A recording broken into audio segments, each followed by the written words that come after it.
Good morning, everyone. Thank you for coming and becoming a Sangha.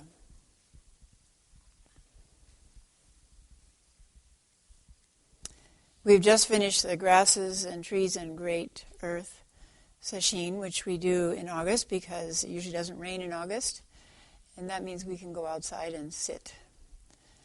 So we spend quite a bit of time doing walking meditation and seated meditation outside, including outside at night in the forest. And this month, it was almost the dark of the moon the first few nights. It was very, very dark. The darkest, actually, that I think I've experienced in one of these sessions in the woods, which makes for some amusement. And if you go into the woods when it's a little bit lighter and you can see where you're going and you've been there during the day, and so you're quite comfortable sitting down, and then it gets darker and darker, and then dark, and then very dark, impenetrably dark, and then it's time to come back, and you have no idea where you are or how to get out. So there's a fair amount of crashing around in the woods, and in one case searching for someone.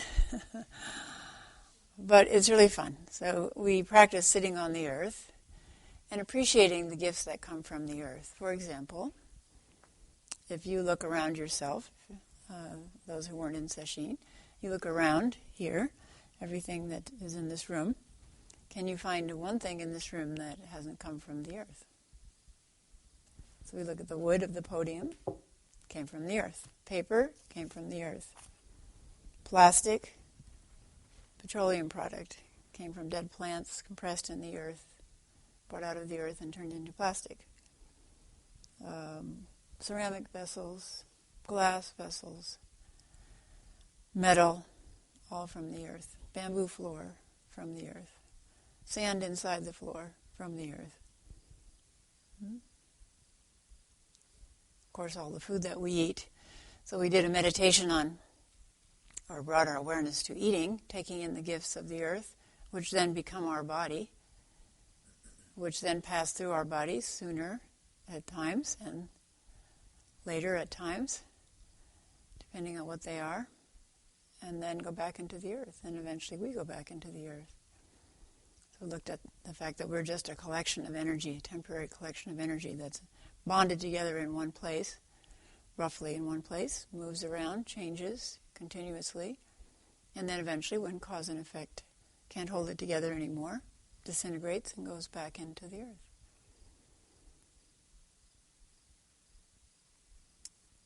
So we sat on the earth and appreciated the earth's gifts. And then we worked with earth in our hands, literally. We did clay work. So we were touching the earth and molding the earth into statues of Jizo Bodhisattva. And you can see the collection of statues in the cafeteria if you haven't seen them yet. They're all very unique and very lovely manifestation of the division bodies of Jizo. I didn't talk about this during session, but Jizo is said to have the ability to transform into anything that would be helpful to enlighten people, to awaken people. So Jizo can transform into a mountain, can transform into a small child, can transform into a king, can transform into grasses, into a rock. And there are many enlightenment stories, of course, of people being enlightened by a pebble striking bamboo or the sight of a peach blossom. All of those are considered transformation bodies of Jizo Bodhisattva. Always available, always ready to help us awaken. We have to be interested in becoming awakened and then open to the information that's coming towards us or the help that's coming towards us in many different forms. So when we see this little army of Jizos that we made in the cafeteria, recognize they're all transformation bodies of Jizo Bodhisattva, as are all of us. And that we're creating an army for peace. All the nations, it seems, in the world, except for Costa Rica and Iceland, I think, Greenland, are creating armies, busy creating armies to define the piece of land they temporarily call their own, or to protect their religion, or protect the gold in their ground, or that piece of earth that they have put these artificial stakes around and said, this is mine, and you don't get to have any of it. So all around the world, people are creating armies with very deadly weapons. So what can we do? What can we do about that? We have no control over what happens in Afghanistan or Iraq or in the African countries that are creating armies. We don't have control over that. We can't vote in those countries. The only control we have, and barely, is over our own state of mind. The place that we can create an island of peace is within ourselves. And then, of course, that spreads to those around us. So sitting here for a week, creating islands of peace, or at least sometimes islands of peace within our body, mind, and heart. And then joining together as we walk from place to place and chanting the Jizo mantra. It's very lovely. Really gives us the feeling of becoming an army for peace. Because we have a choice of doing nothing or doing something with what we can do something with, which is ourselves. Entropy being what it is, if we don't work for peace, then everything will inevitably deteriorate and get worse. So we have to keep working for peace against what seem like unsurmountable odds in the world. But the world we cannot control. We can work within our own world, our own universe inside. So please go and look at the Jizos that we created, transformation bodies of Jizo Bodhisattva. People worked very earnestly on them, even people who were quite afraid. For some people, this was their first Grasses and Trees session, and they were surprised by what we did. And I do these things on purpose because I know they will bring up fear.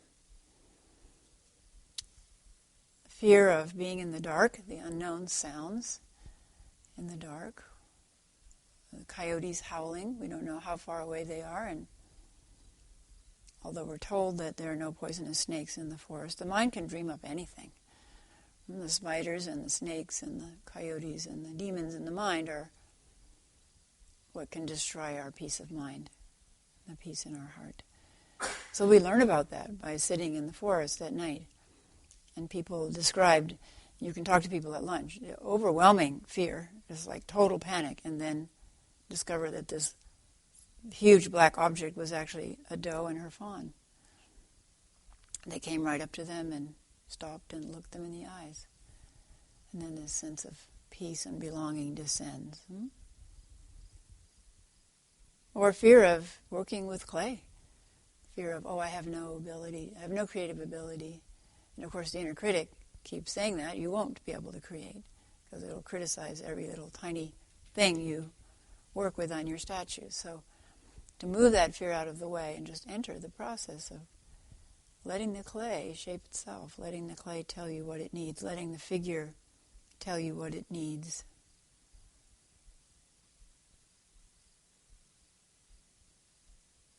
Of course, during sesshin, we're co-creating awakened beings, helping each other, supporting each other by being quiet, by sitting quietly, by creating this container of practice so that everyone can do with practice what they would not be able to do on their own. We cannot do this kind of practice on our own.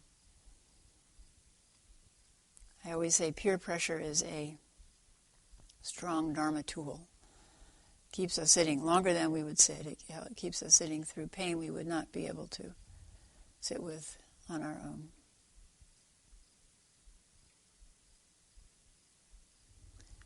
So the purpose of our practice is to create health, actually to restore health. The health is within us. The health is within us.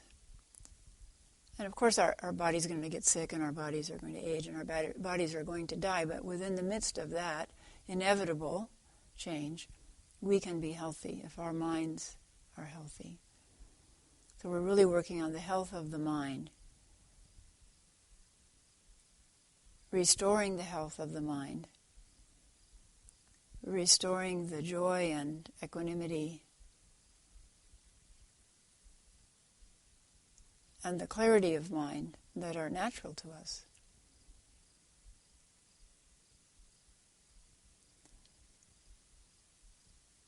So we were following the instructions that the Buddha gave to his son Rahula. People always say, why did the Buddha leave his family when his son had just been born? Why was he compelled to go out on this search to see to the source of human suffering and then find a path that would lead people out of suffering? Well, he was propelled by his love for his wife and his son, and not wanting them to suffer. He felt he had to find an answer. And what people don't consider, and Gil Fronsdale, the wonderful Buddhist teacher, has pointed this out, that the Buddha was actually the primary caretaker for his son during his son's life. So his son came back to him at age 7 and urged by his mother to ask for his inheritance.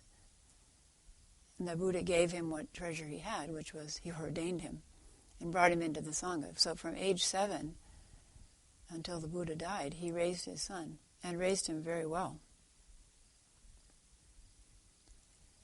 And there are several teachings of Rahula in the Pali Canon. One, at age 7, when he first became ordained, had to do with virtue, with keeping the precepts.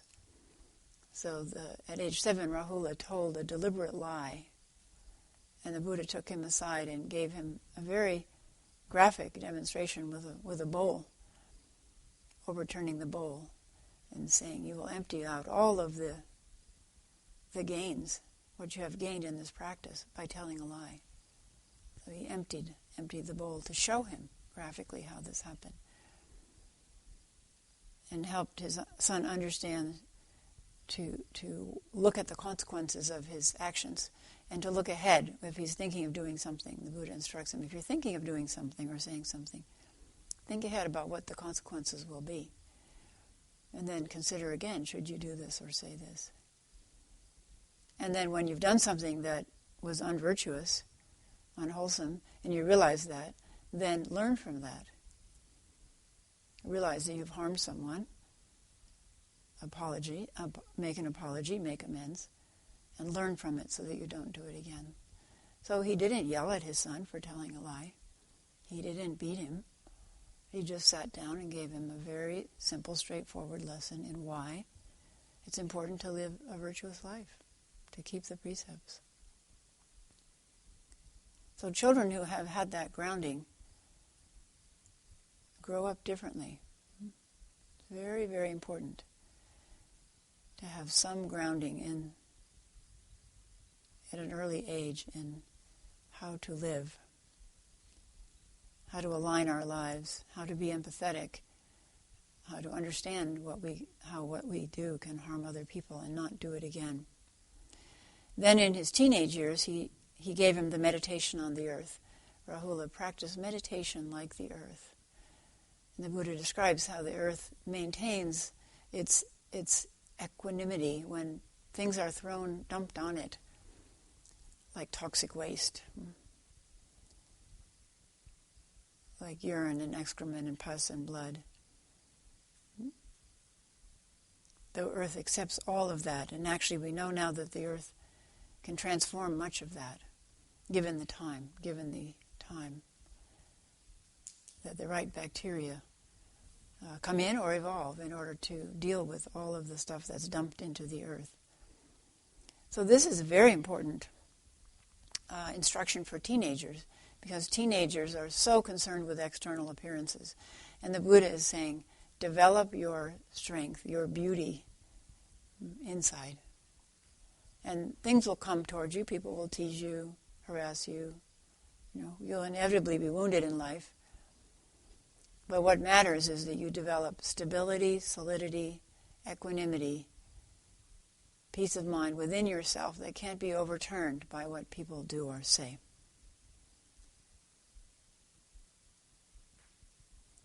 And then he also gives the Rahula instruction in loving-kindness meditation and in breath meditation. So he gives his son the basic tools for finding and maintaining his own health And then later, when he's an adult, when he's in his 20s, he gives him the teachings, the graduated teachings on non-self. And Rahula becomes an arhat. So, this is his inheritance. What an amazing inheritance.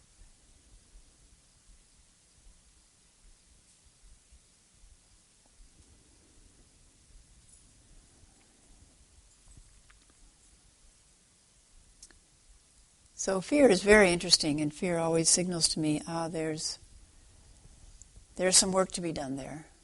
That this constructed idea of who I am and what I need to be safe has been poked. We have the saying from the time of the Depression when there was great fear, similar to the fear we're feeling now because we've had sustained economic recession. It's kind of ironic in this country of great wealth that people are so afraid. And Roosevelt taught us, said there's nothing to fear but fear itself, which is so true. People who are afraid will do desperate things. People who are afraid will strike out. People who are afraid will kill. So what we have to work with directly is fear. Some of you who are my age have read the book Dune, and there's a beautiful verse in there when there's training going on enduring fear, working with fear. So this young man is taught this mantra, in a way, Dharani, to say as he has to go through endure a painful situation, which could kill him. Fear is the mind killer. I will face my fear. I will permit it to pass over me and through me. And when the fear has gone past, I will turn the inner eye to see its path. Where the fear has gone, there will be nothing. Only I will remain. And I think the only thing we would add to that in Zen practice is a transformed I will remain. Fear is the mind killer. Fear is the killer of compassion. Fear is the killer of wisdom. Fear is the mind killer, the heart killer. I will face my fear. I will permit it to pass over me and through me. Exactly what happened to people in the forest during this sesshin. We can just sit still, then transformation is possible. So during sesshin we also were experiencing the physical benefits of sitting with the earth. I think I mentioned this in a previous Dharma talk, but I didn't mention it during the sesshin, and some people haven't heard me talk about it, which is the benefits of being grounded, of being earthed. So this is something that's becoming very popular now, and there are devices being sold so that you can stay indoors in the little boxes that we live in, but still be connected to the earth by a wire. It works. I would say better to go outside and actually sit on the earth. So it's called earthing or grounding. And it's, they sell now sheets that you can sleep on that are woven with silver fibers, and then you can connect yourself to the earth out your window and plug it into the ground with a grounding rod. It sounds funny, but actually the research is quite interesting. Or you can sit at your computer with your feet on a grounding mat. Or I have a wrist mat for myself when I'm sitting at the computer. So what happens is when our body loses contact with the earth, then our electrical charge changes to positive relative to the earth. And free radicals are what create a lot of harm in our bodies. And those are positive radicals. And they need the addition of an electron to neutralize them. So we take various vitamins to counteract the effect of free radicals, like antioxidants, they're called. So vitamin C, vitamin E, and so on. But actually there's a huge store of antidote to free radicals. Free radicals cause breakdown in the immune system, cancer, and so on. but there's a huge store of negative electrons on the surface of the Earth. Infinite, actually, and it's continually renewed. So the research is very interesting, showing that if you do have at least 20 minutes a day of actual contact with the Earth, which we did, of course, for 200,000 years of our evolution, we were in constant contact with the Earth. Even wearing moccasins, electrical charge passes through sandals or moccasins, but not through plastic shoes or rubber-soled shoes. So this was something that probably helped us stay healthy for hundreds of thousands of years, and now we have cut ourselves off from the source of that antidote, that natural medicine. So free radicals cause inflammation, and there's more and more research showing that inflammation is at the basis of a lot of our diseases, like heart disease. Is basically inflammation and then plaque finds the areas of inflammation and sets itself up in our arteries and so on. So electrons are good for us, and I mentioned last time I talked about earthing that I became interested in this because I used to do acupuncture, and in acupuncture you become aware that there are electrical currents flowing through the body, and if those get disrupted, then you get sick. You want to restore the flow of those electrons through the body. And that there was research a long time ago showing that when salamanders' toes are cut off, they maintain a negative electrical charge at the end of the amputated digits until they regrow new ones, and then the charge changes. But mammals, if their toes are amputated or fingers are amputated, immediately the charge at the end goes to positive. And there was some research showing with mice that if you amputate digits and keep the electrical charge negative, they can regrow amputated digits. So this research really fits in with many other pieces of research about the importance of this electrical charge in our body. So the studies started out with studies on insomnia, people who couldn't sleep well, but found that they could sleep well if they were in contact with the Earth. And then there was actual research done on this with quite significant results in terms of the benefits on sleep, and then more research showing benefits for headaches, asthma, immune system augmented if we're in contact with the Earth at least 20 minutes a day, and then also blood thinning. So everybody these days takes aspirin, right, to thin their blood. But there's some natural anticoagulant effects of being in contact with this flow of electrons from the Earth. So I recommend trying that out for yourself. There's one doctor wrote a review online saying, what is all this stuff about earthing and grounding? And then he looked up the research and was impressed with the research. And then he had an ankle which wouldn't heal, which he had sprained. It wouldn't completely heal. And so he thought, well, I'll try it myself. And his personal testimony is within 2 days, his ankle quit hurting. 2 days, 20 minutes a day on the Earth. So try it. It's worth a try. It's very simple. And it makes sense because we grew up in the natural environment, in constant contact with the Earth, with trees, with all of the beings that emerged from the Earth. And we just recently, in our evolution, have we cut ourselves off from contact with that. And all of us could tell the difference sitting in the zendo at night or going outside in the woods at night. Big change in our level of alertness. So refreshing to go sit outside.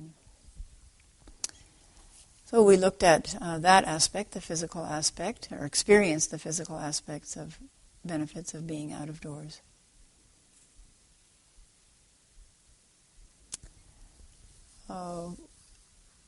We also listened while we were out of doors. It's at night here. People often say, oh, it's so peaceful and quiet here at night. I think those are people who haven't sat outside at night. There's a lot going on at night outside.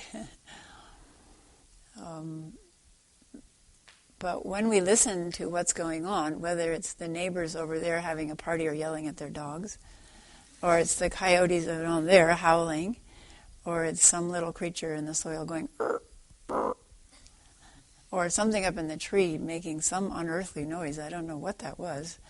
Maybe a baby owl, I don't know. If we listen to all of these sounds as music, as very interesting avant-garde music, then we begin to come in touch with what Dogen Zenji said.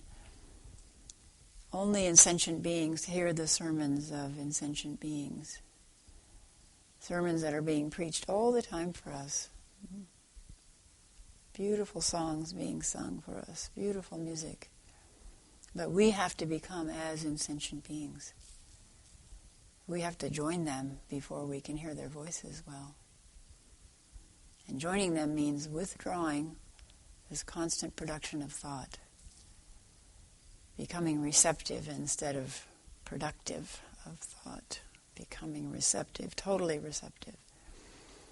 The other thing that I think is remarkable, and I keep touching in with on when we do grasses and trees sesshin, is the power of the life force. So those who are working in the garden and weeding, the power of the life force is just stunning.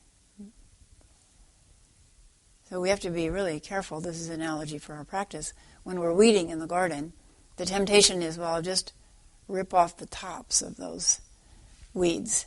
But that doesn't work. I mean, they're called weeds for a good reason. They are obstreperous, they are obstinate, and they will grow back. So we have to dig down and get all the roots out. Same in our practice. We can't just come and sit for a little while and, oh, now I feel better. I feel better temporarily for 20 minutes or an hour or 2 hours.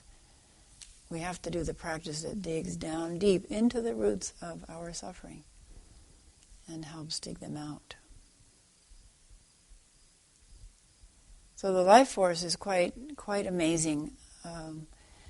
Some of you who are here went with us on the Jesus for Peace pilgrimage on the 60th anniversary of the bombing of Hiroshima and Nagasaki, when we took, our goal was to take one Jizo image for every person killed in those two bombings, which happened in August 6th and August 9th. That's why we now do the 24-hour chant for peace in August.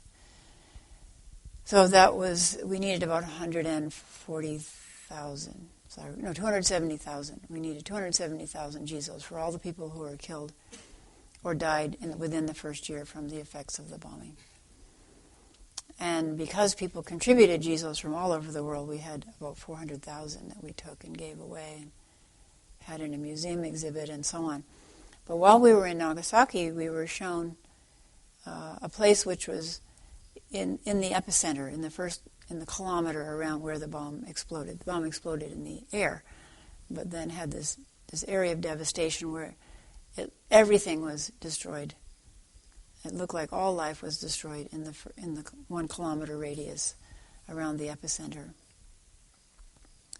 And there are photographs showing everything blown apart, including cathedrals and shrines. The Catholic cathedral was destroyed and all the people who were at Mass. So it was indiscriminate. As one commenter said, there was no discrimination given between the creations of mankind and the creations of Mother Earth, all destroyed. But a couple of things remained in the epicenter, which have been preserved to this day and are still there. There was a torii gate, a Shinto torii gate, and one leg was blown off, but it stood on one leg and it's still there.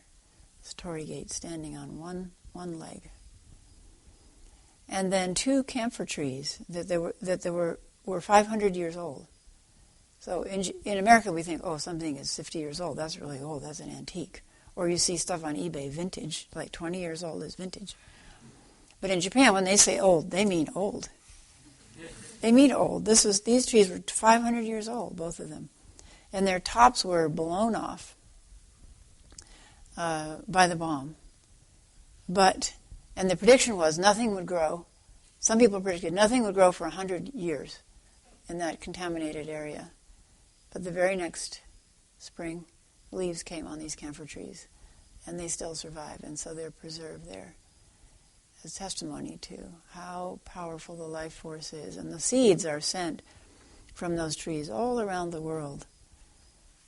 And they're growing healthily throughout Japan and all around the world, as a reminder of how strong our life force is, and, as one person said, a testament to the hope that peace can triumph over war, that our instinct for creating peace and our ability to create peace within ourselves can triumph over all of the forces that push us away from that.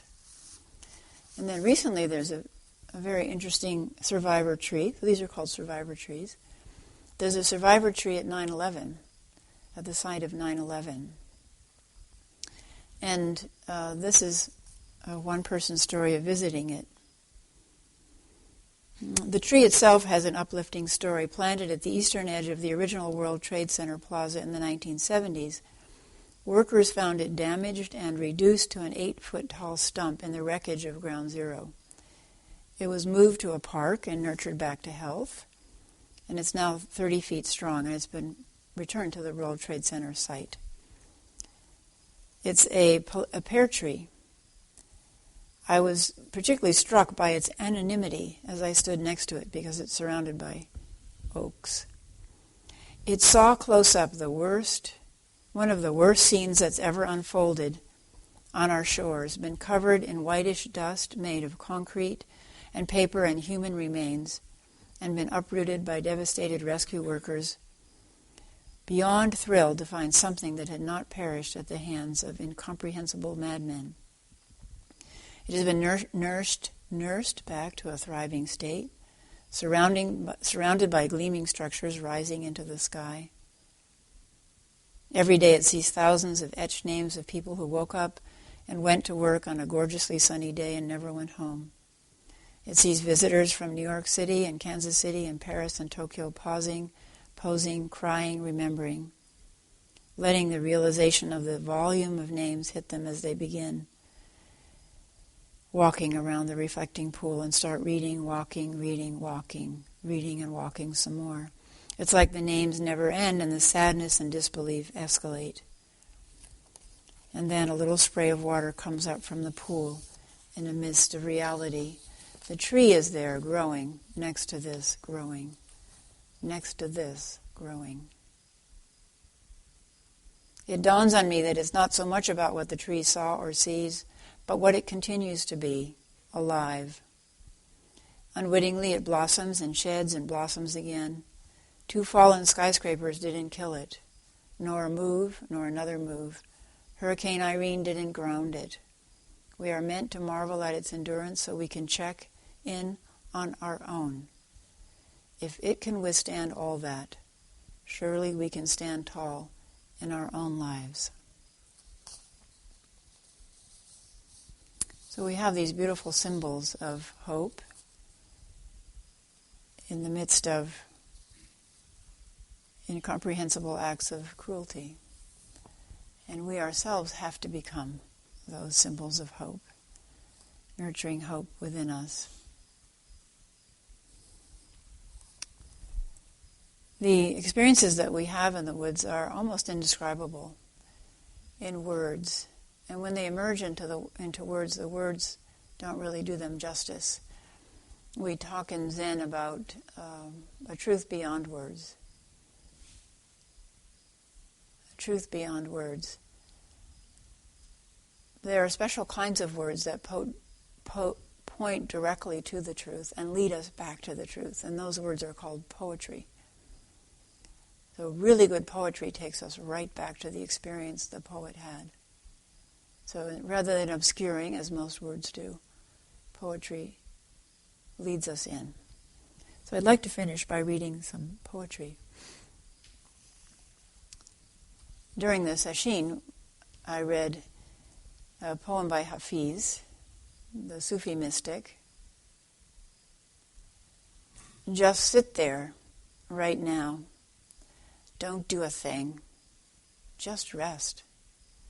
For your separation from God, from love, is the hardest work in this world. Just sit there right now, don't do a thing, just rest. For your separation from God, from love, is the hardest work in this world. To me, this is the essence of all spiritual practice, is ending that separation, bringing us back into unity with our true nature, with the nature of the world, with God. A few poems from Mary Oliver relevant to this session. This one's called 5 a.m. in the Pine Woods. For those who saw the deer, you'll like this one. I've seen their hoofprints in the deep needles and knew they ended the long night under the pines, walking like two mute and beautiful women towards the deeper woods. So I got up in the dark and went there. They came slowly down the hill and looked at me, sitting under the blue trees. Shyly, they stepped closer and stared from under their thick lashes, and even nibbled some deep tassels of weeds. This is not a poem about a dream, though it could be. This is a poem about the world that is ours, or could be. Finally, one of them, I swear it, would have come into my arms, but the other stamped sharp hoof in the pine needles like the tap of sanity, and they went off together through the trees. When I woke, I was alone.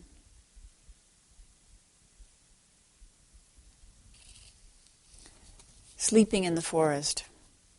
I thought the earth remembered me.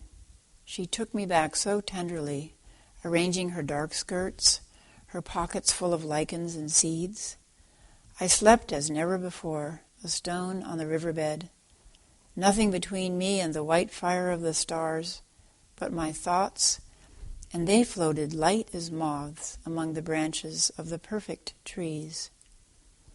All night I heard the small kingdoms breathing around me, the insects and the birds who do their work in the darkness. All night I rose and fell as if in water, grappling with a luminous doom. By morning, I had vanished at least a dozen times into something better.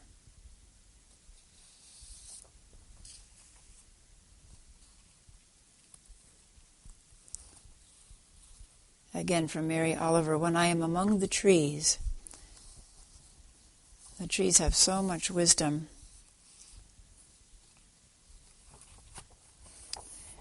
But we have to listen, and to listen we have to stop thinking. When I am among the trees, especially the willows and the honey locust, equally the beech, the oaks and the pines, they give off such hints of gladness. I would almost say that they save me, and daily. I am so distant from the hope of myself, in which I have goodness and discernment and never hurry through the world, but walk slowly and bow often.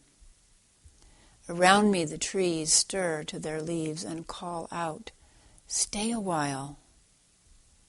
The light flows from their branches, and they call again.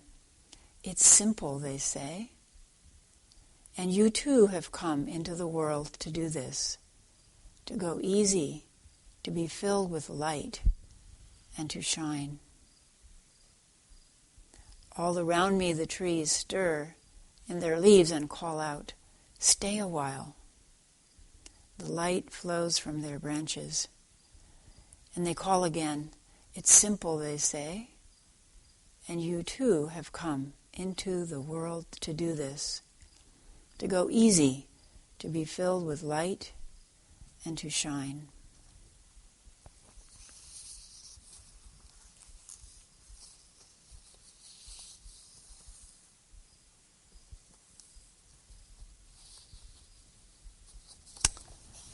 And then I'll finish with a couple of poems from Hafiz.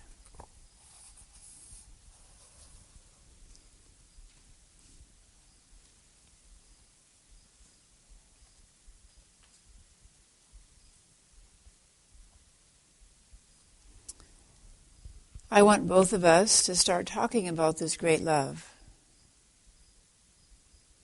As if you, I, and the sun were all married and living in a tiny room, helping each other to cook, do the wash, weave and sew, care for our beautiful animals. We all leave each morning to labor in the earth's field. No one does not lift a great pack.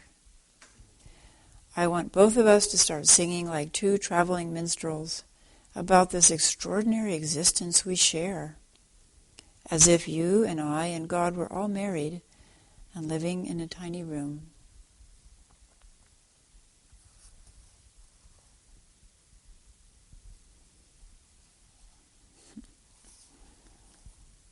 Thinking of the benefits of our practice. This is Hafiz's version. It's called If You Don't Stop That. I used to live in a cramped house with confusion and pain, but then I met the friend, with a capital F, and started getting drunk and singing all night. We could add, and roaming around the forest.